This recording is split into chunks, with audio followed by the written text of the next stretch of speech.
Hello बच्चों, आज NCERT में प्लांट किंगडम के एमसीक्यू सोल्व करेंगे। ठीक है, ये टेस्ट पेपर है। सबसे पहले मैं बता देना चाहता हूँ कि ये दो लैंग्वेज में टेस्ट पेपर दिए रखा है, तो मैं एक ही लैंग्वेज में सोल्व करवा सकता हूँ, क्योंकि दोनों लैंग्वेज में अगर रीड करूँगा तो वीडियो बहुत ही लंबा होगा। ठीक है, बहुत लेंथी हो जाएगा। तो सबसे पहले फर्स्ट क्वेश्चन देखते हैं। फर्स्ट क्वेश्चन, फाइलोजेनेटिक क्लासिफिकेशन विकासवादी संबंधों पर आधारित है और मानता है कि एक ही टैक्सा में जीवों का एक ही समान पूर्वज है। यानी फाइलोजेनेटिक क्लासिफिकेशन इवोल्यूशनरी रिलेशनशिप पर बेस है और सेम टैक्सा में सेम एंसेस्टर बताया गया है, तो बिल्कुल सही है। सेकंड देखते हैं, फाइलोजेनेटिक संबंधों को निर्धारित करने के लिए केवल मॉर्फोलॉजिक विशेषता ही प्राप्त है। मॉर्फोलॉजिक, ओनली मॉर्फोलॉजिक नहीं है। ठीक है, तो ये गलत हो जाएगा। तो फर्स्ट सही है और सेकंड गलत है, तो कौन सा होगा? थर्ड।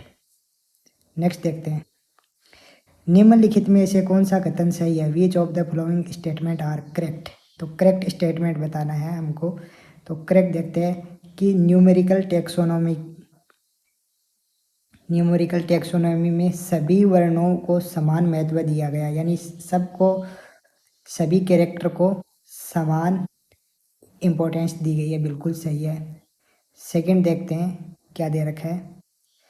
साइटोटैक्सोनॉमी में केमिकल घटक शामिल होते हैं, तो बिल्कुल गलत है। साइटोटैक्सोनॉमी में केमिकल नहीं शामिल होते हैं। फिर देखते हैं कीमोटैक्सोनॉमी भ्रम को हल करने के लिए है कि पौधों के रसायन का उपयोग करती है, बिल्कुल सही है। कीमोटैक्सोनॉमी में प्लांट केमिकल का यूज होता है। ठीक है, तो ये स्टेटमेंट भी बिल्कुल सही है। फिर नेक्स्ट देखते हैं कि जॉर्ज बेंथम और डाल्टन हुकर ने केवल बाहरी विशेषताओं के आधार पर वर्गीकरण दिया, ओनली एक्सटर्नल फीचर को बेस बनाया था। तो ये स्टेटमेंट बिल्कुल गलत है। बेंथम एंड हुकर ने नेचुरल क्लासिफिकेशन दिया था, तो ये भी गलत है। तो स्टेटमेंट सही पूछा है, तो सही कौन सा होगा? First and third. नेक्स्ट देखते हैं,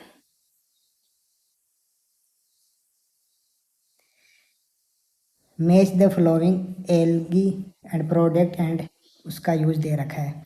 तो एल्गी के प्रोडक्ट एंड उसका यूज, तो सबसे पहले दे रखा है एल्जिन। तो एल्जिन जो है वो किससे मिलती है? तो ये ब्राउन एल्गी से मिलती है, तो फोर्थ से कनेक्ट हो जाएगा। एगार, एगार किससे मिलती है? तो एगार क्या काम आती है? यूज दे रखा है, यूज। तो यूज किस में आता है? ये माइक्रोब्स के कल्चर में यूज आता है। क्लोरेला, क्लोरेला किस में यूज आता है? तो ये प्रोटीन से युक्त होता है क्लोरेला, तो ये प्रोटीन सप्लीमेंट होता है।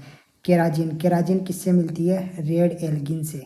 ठीक है, केराजिन रेड एल्गिन से मिल देते हैं, तो फर्स्ट ऑप्शन सही हो जाएगा। ठीक है, अब नेक्स्ट देखते हैं।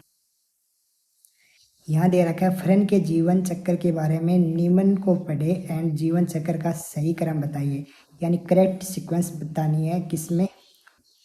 फ्रेन में। तो फ्रेन में करेक्ट सीक्वेंस बतानी है हमको। तो सबसे पहले हम देखते हैं कि स्पोरोफिल पे किसका फॉर्मेशन होता है? स्पोरेंजियम का। तो स्पोरोफिल पे स्पोरेंजियम बनती है। ठीक है, और स्पोरेंजियम में क्या होता है? मियोसिस होता है। ठीक है, स्पोरेंजियम में मियोसिस होगा। मियोसिस होगा तो क्या बनेगा? हेप्लॉइड स्पोर बनेगा। जब हेप्लॉइड स्पोर बनता है तो हेप्लॉइड स्पोर किसका फॉर्मेशन करता है? प्रोथेलस का। तो उसके बाद में प्रोथेलस बनेगा। प्रोथेलस जब बन जाता है तो प्रोथेलस पे male sex organ and female sex organ antheridium and archegonium बनते हैं, जिसमें क्या बनता है? Male gamete and female gamete. और male gamete and female gamete बनने की वजह से इसमें फर्टिलाइजेशन होगा और बाद में बनेगा जाइगोट। तो ये सीक्वेंस है फ्रेन का life cycle. Very very important question है, तो इसमें आ जाएगा सी। सबसे पहले स्पोरेंजियम बने, स्पोरोफिल पे स्पोरेंजियम बनेगा, इसमें मियोसिस होगा, मियोसिस होने से हेप्लॉइड स्पोर बनेगा। हेप्लॉइड स्पोर जो होता है वही प्रोथेलस बनाता है। प्रोथेलस हेप्लॉइड होता है और हेप्लॉइड प्रोथेलस में एंथेरिडियम एंड गाइनोसियम ये जो होता है ये male gamete and female gamete बनाता है, जिसमें फर्टिलाइजेशन होगा और जाइगोट बनाएगा।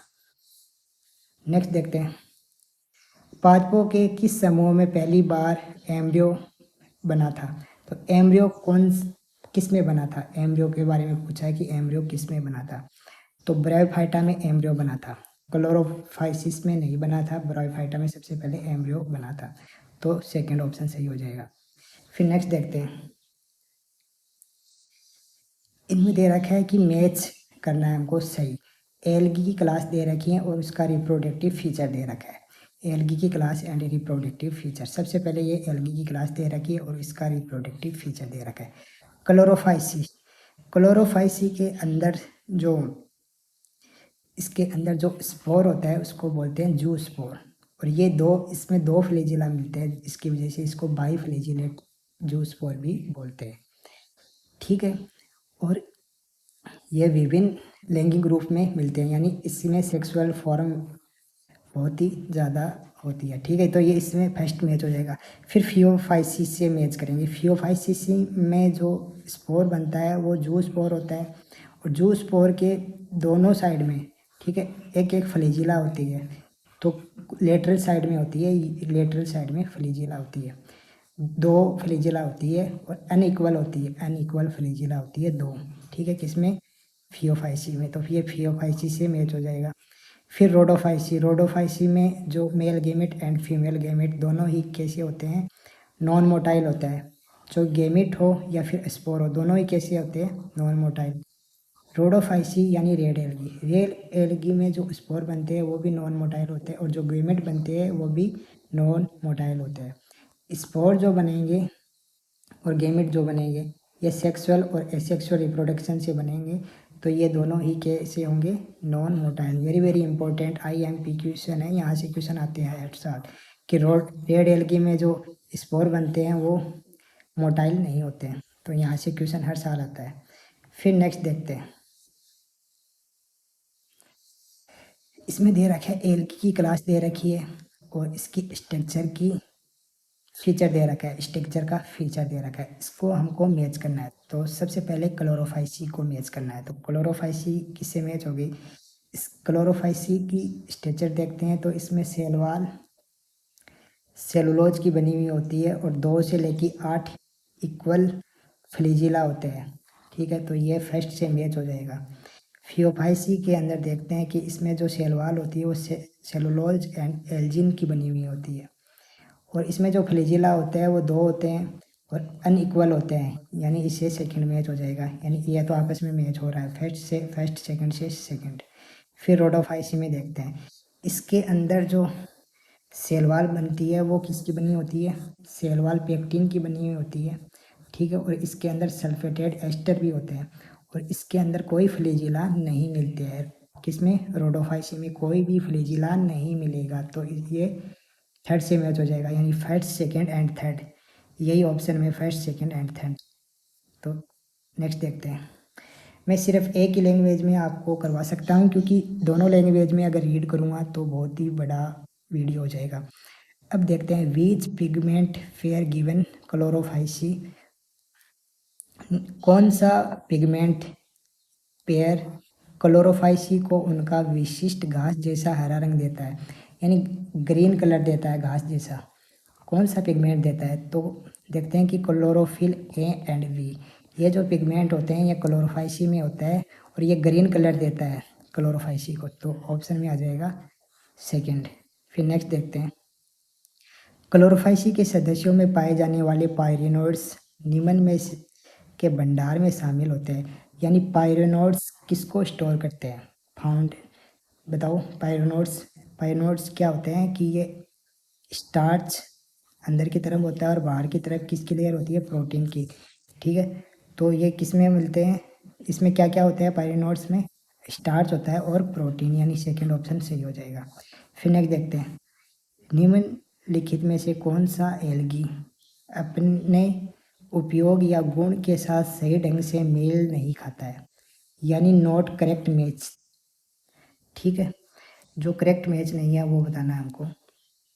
तो क्लोरेला दे रखा है, तो ये प्रोटीन से युक्त होता है और फूड सप्लीमेंट होता है, बिल्कुल सही है। जलेडियम जो होता है इससे हम एगार मिलती है, ठीक है। जिलेडियम रेड एल्गी होती है जिससे एगार मिलती है, बिल्कुल सही है। सार्गोसम का यूज होता है एगार बनाने में, बिल्कुल गलत है, सार्गोसम का यूज नहीं होता है। फिर ग्रेसिलेरिया, ग्रेसिलेरिया के कैसा होता है, कमर्शियल हाइड्रोक्लोराइड, तो ये भी सही है। तो थर्ड ऑप्शन रॉन्ग हो जाएगा, ये गलत है, थर्ड ऑप्शन गलत है। फिर नेक्स्ट देखते हैं, क्लोरोफाइसी में लिंग जनन पैटर्न क्या देखा जाता है, क्लोरोफाइसी के अंदर कौन सा पैटर्न देखा गया है। तो क्लोरोफाइसी में ओनली ओगेमस, ओनली आइसोगेमस, ओनली ओगेमस और ओनली एनाइसोगेमस, इनमें बताना है। तो क्लोरोफाइसी में तीनों तरह के पैटर्न देखे गए हैं, आइसोगेमस भी होता है, ओगेमस भी होता है और एनाइसोगेमस भी होता है, यानी फोर्थ सही हो जाएगा। नेक्स्ट देखते हैं, क्लोरोफाइसी में क्लोरोप्लास्ट द्वारा कौन से संरचनात्मक रूप प्रदर्शित किया जाता है, यानी which structure form are exhibited by chloroplast in Chlorophyceae. तो क्लोरोफाइसी के बारे में देखते हैं कि क्लोरोफाइसी में का जो क्लोरोप्लास्ट होता है वो कैसा होता है। तो क्लोरोफाइसी का जो क्लोरोप्लास्ट होता है वो डिस्क के आकार का होता है, जालीदार होता है, कप के आकार का होता है, सर्पिल होता है और रिबन के आकार का होता है।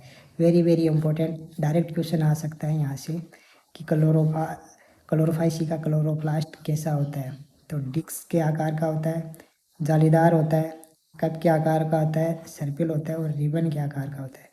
नेक्स्ट क्वेश्चन देखते हैं, शैवाल के वर्गीकरण के बारे में कौन सा कथन सही है, यानी करेक्ट स्टेटमेंट देखना है किसके बारे में, रिगार्डिंग एल्गी।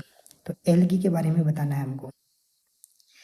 एल्गी को केवल प्रजनन के तरीके के आधार पर वर्गीकृत किया जाता है, तो नहीं, ठीक है, ये तो गलत है। ओनली रिप्रोडक्शन दे रखा है, मोड ऑफ रिप्रोडक्शन, तो मोड ऑफ रिप्रोडक्शन नहीं होगा। एल्गी को दो मुख्य वर्गों में विभाजित किया गया, फियोफाइसी एंड रोडोफाइसी, गलत है, तीन में किया गया है। एल्गी को तीन मुख्य वर्गों में विभाजित किया गया है, कौन कौन से, थ्री मेन क्लास कौन कौन सी है, क्लोरोफाइसी, फियोफाइसी एंड रोडोफाइसी। तो कौन सा ऑप्शन सही हो जाएगा इसमें, थर्ड। नेक्स्ट देखते हैं, भूरे शैवाल में क्या क्या होता है कि होल्ड फास्ट होता है, स्टीप होता है, फ्रॉड होता है, बिल्कुल सही है, भूरे शैवाल में होता है, ठीक है। ब्राउन एल्गी में होल्ड फास्ट होगा, स्टाइफ होगा और फ्रॉन्ड होगा, ठीक है, फर्स्ट ऑप्शन सही है। ब्राउन एल्गी में भोजन जो होता है, फूड होता है, वो लेमिटोन एंड लेमिनेरिया, लेरियन में के रूप में स्टोर होता है, बिल्कुल सही है, ये भी सही है। ब्राउन एल्गी में, ठीक है, सेक्सुअल रिप्रोडक्शन हमेशा ओगेमस टाइप का होता है, तो ओगेमस दे रखा है, ओनली ओगेमस, यानी ऑलवेज ओगेमस दे रखा है। तो ब्राउन एल्गी में ओन हमेशा ही ओगेमस टाइप का नहीं होगा, तो ये गलत हो जाएगा, तो ये गलत है, ठीक है। उसके बाद में दे रखा है ब्राउन एल्गी की बाहरी जो सतह होती है, ठीक है, वो सेलुलोज के कारण जेलेटिनस होती है, गलत है ये, तो सेलुलोज एल्जिन मिलती है, तो ये तो गलत हो जाएगा। तो कौन सा ऑप्शन सही है, फर्स्ट ऑप्शन सही है, इसमें ए एंड बी ही सही है, बाकी दोनों ये गलत है। नेक्स्ट देखते हैं, नेक्स्ट है, भूरे शैवाल के सामान्य रूपों में डिक्टियोला, फ्यूकस एंड लेमिनेरिया शामिल है, ठीक है, तो ये शामिल है, बिल्कुल सही है। भूरे शैवाल यानी ब्राउन एल्गी में गेमिट बाईफ्लैजिलेटेड होता है और नाशपाती के आकार का होता है, यानी पियर शेप का होता है, बाईफ्लैजिलेटेड होता है गेमिट, किसमें, ब्राउन एल्गी में, बिल्कुल सही है, ये भी सही है। ब्राउन एल्गी में जो गेमिट होता है, ब्राउन एल्गी में गेमिट के कसाबिका यानी फ्लैजिला असमान होती है, यानी अनइक्वल होती है और पार्श्व रूप से जुड़ी होती है, यानी लेटरल साइड से अटैच होती है, बिल्कुल सही है। ब्राउन एल्गी के अंदर गेमिट के अंदर फ्लैजिला असमान होती है, यानी अनइक्वल होती है और लेटरल साइड से आपस में जुड़ी हुई होती है, तो ये भी सही है। एक्टोकार्प्स यूनिसेलुलर है, रॉन्ग है, एक्टोकार्प्स यूनिसेलुलर रेड एल्गी दे रखा है, तो रेड एल्गी थोड़ी होता है एक्टोकार्प्स, बिल्कुल रॉन्ग है ये। तो कौन सा सही हो जाएगा, ए एंड बी एंड सी, यानी सेकंड ऑप्शन सही हो जाएगा। नेक्स्ट देखते हैं, रोडोफाइसी के सदस्य वर्णक आर फाइक्रो इरिथ्रीन के कारण लाल दिखाई देते हैं। यानी रोडोफाइसी का जो मेम्बर होता है वो कैसा होता है, रेड कलर का होता है। किसकी वजह से, आर फाइको इरिथ्रीन की वजह से। तो बिल्कुल सही है।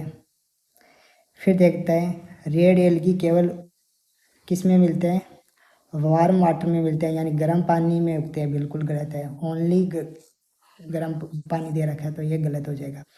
रेड एल्गी फूड को फ्लोरिडियन स्टार्च के रूप में संग्रहित करते हैं। बिल्कुल सही है।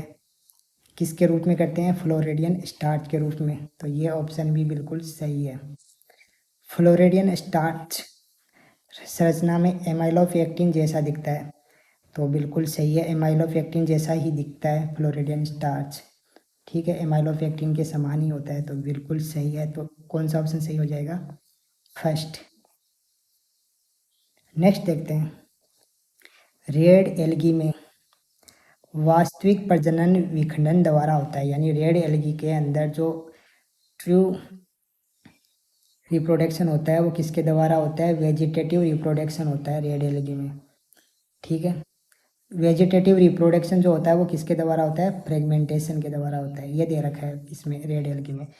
तो ये स्टेटमेंट बिल्कुल सही है। रेड एल्गी के अंदर वेजिटेटिव रिप्रोडक्शन जो होता है वो किसके द्वारा होता है, फ्रेगमेंटेशन के द्वारा होता है। बिल्कुल सही है। फिर सेकेंड ऑप्शन में दे रखा है red algae non motile gamete द्वारा लैंगिक जनन करती है। बिल्कुल सही है, नॉन मोटाइल गैमेट द्वारा ही लैंगिक जनन करती है रेड एल्गी। बिल्कुल सही है। रेड एल्गी में फ्लोरिडन स्टार्च की कमी होती है। तो फ्लोरिडियन स्टार्च की कमी थोड़ी ना होगी, फूड का स्टोरेज ही इसके अंदर फ्लोरिडियन स्टार्च के रूप में होता है। तो ये गलत हो जाएगा। अधिकांशतः रेड एल्गी कैसी होती है, यूनिसेलुलर होती है। बिल्कुल गलत है, यूनिसेलुलर नहीं होती है, मल्टी सेलुलर होती है। तो फर्स्ट ऑप्शन सही हो जाएगा। नेक्स्ट देखते हैं, नेक्स्ट क्वेश्चन, ब्राउन एल्गी में नेक्स्ट क्वेश्चन देखते हैं कि ब्राउन एल्गी में प्रोटोप्लाज्म में एक नाभिकीय प्लाज्मिड एंड रिक्तिका होती है। ब्राउन एल्गी के बारे में दे रखा है कि ब्राउन एल्गी में क्या क्या मिलता है। तो ब्राउन एल्गी के अंदर क्या क्या होता है ये सब दे रखा है। तो ब्राउन एल्गी के प्रोटोप्लास्ट दे रखा है। ब्राउन एल्गी के प्रोटोप्लास्ट में एक न्यूक्लियस होता है, एक प्लास्टिड होता है और एक वैक्यूल्स होती है। बिल्कुल सही है। ब्राउन एल्गी में केवल ओगेमी के माध्यम से लैंगिक जनन होता है। तो ओनली ओगेमस टाइप का थोड़ी ना होता है ब्राउन एल्गी में। तो ये गलत हो जाएगा। रोडोफाइसी यानी रेड एल्गी में गैर फ्लैजिलेटेड यानी नॉन फ्लैजिलेटेड गैमेट के साथ प्रजनन होता है। बिल्कुल सही है। रेड एल्गी में जो गैमेट होता है वो नॉन फ्लैजिलेटेड होता है। तो ये स्टेटमेंट भी बिल्कुल सही है। फिर दे रखा है ब्राउन एल्गी में जो गैमेट होता है उसमें जो फ्लैजिला होती है, ठीक है, वो अनइक्वल होती है और बाईफ्लैजिलेटेड होता है। गैमेट कैसा होता है, बाईफ्लैजिलेटेड होता है। बिल्कुल सही है। तो थर्ड भी सही है, फोर्थ भी सही है। तो कौन सा ऑप्शन सही हो जाएगा, फर्स्ट। ए सी डी सही है, ए सही है, सी सही है एंड डी सही है। फिर नेक्स्ट देखते हैं मॉस का आर्थिक महत्व है। मॉस के बारे में दे रखा है। मॉस का आर्थिक महत्व यानी इकोनॉमिक इम्पोर्टेंस के बारे में दे रखा है। ये ओनली जैव ईंधन का स्रोत है यानी बायोफ्यूल का सोर्स है। गलत है। पेनिसिलियम का उत्पादन करता है। ये भी गलत है। पिट बनाता है। बिल्कुल सही है। जिसका उपयोग पैकिंग सामग्री और ईंधन के रूप में किया जाता है। तो यह स्टेटमेंट बिल्कुल सही है। नेक्स्ट है चट्टानी एंड बंजर आवासों में ब्रायोफाइटा पारिस्थितिक रूप से महत्वपूर्ण है। क्यों महत्वपूर्ण है, क्योंकि वे वायुमंडलीय नाइट्रोजन को क्या करते हैं, स्थिर करते हैं। तो यह स्टेटमेंट गलत है। वायुमंडलीय नाइट्रोजन को स्थिर करने का काम कौन करता है? बैक्टीरिया। ठीक है। वे चट्टानों को तोड़ते हैं और मिट्टी के निर्माण में सहायता करते हैं। तो ये बिल्कुल सही है, चट्टानों को तोड़ेंगे और मिट्टी के निर्माण में सहायता करेंगे। फिर देखते हैं नेक्स्ट, बायोफाइटा में कौन सी संरचना मियोसिस डिवीजन से गुजरती है जिससे अगुणित यानी हेप्लॉइड स्पोर बनता है? हेप्लॉइड स्पोर किस में बनता है? ब्रायोफाइटा में जो हेप्लॉइड स्पोर बनता है वो स्पोरोफाइट में मियोसिस होने की वजह से हेप्लॉइड स्पोर बनेगा। तो वो किस में मियोसिस होगा? स्पोरोफाइट में। तो स्पोरोफाइट कैसा होता है? डिप्लॉइड होता है। और गेमिटोफाइट कैसा होता है? हेप्लॉइड होता है। एंथ्रीडियम क्या होता है? Mail sex organ. और आर्किकोनियम क्या होता है? फीमेल सेक्स ऑर्गन होता है। फिर मॉस के बारे में दे रखे है, मॉस स्पोरोफाइट का कैप्सूल कैसे काम करता है? तो जो मॉस का स्पोरोफाइट होता है वो कैसा होता है? डिप्लॉइड होता है। और कैप्सूल होता है, कैप्सूल भी डिप्लॉइड होता है। और कैप्सूल में क्या बनता है? स्पोर बनता है। ठीक है, कैप्सूल में क्या बनेगा? स्पोर। तो कैप्सूल में स्पोर कब बनेगा? इसमें मियोसिस होगा और मियोसिस होने की वजह से क्या बनेगा? स्पोर बनेगा। तो स्पोर कैसे काम करता है ये, सॉरी कैप्सूल कैसे काम करता है? अर्धसूत्री विभाजन के माध्यम से क्या बनाता है? स्पोर बनाएगा। ठीक है, किससे? मियोसिस के द्वारा स्पोर का फॉर्मेशन करेगा।